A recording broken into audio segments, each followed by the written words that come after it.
Right breaking చూస్తున్నాం. కవిత విమర్శలకు CM Revanth Reddy counter ఇచ్చారు. అంతా చెత్తగాళ్ల వెనక ఎవరు ఉండబోరన్నారు. బుద్ధి ఉన్న వాళ్ళు ఎవరైనా వారి వెనక ఉంటారా అని మహబూబ్ నగర్ పర్యటనలో రేవంత్ చెప్పుకొచ్చారు.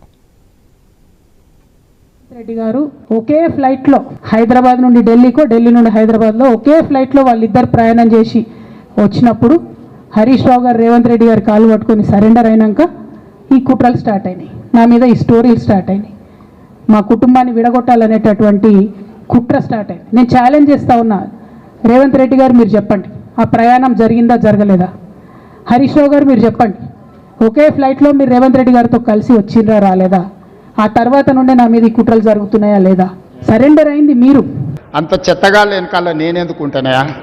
నేను నాయకుడిని ఉంటే ముందుంటా, మా వాళ్ళకు తోడుకుంటా.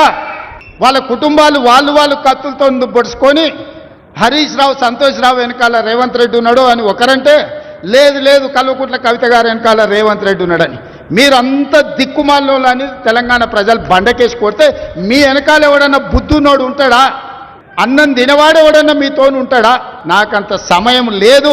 మీకు మీరే పంపకాలలో వచ్చిన పంచాయతీలు మీరే పొడుచుకుంటారు. మేము చూస్తే చాలు. మమ్మల్ని లాగకండి, మాకెలాంటి ఆసక్తి లేదు.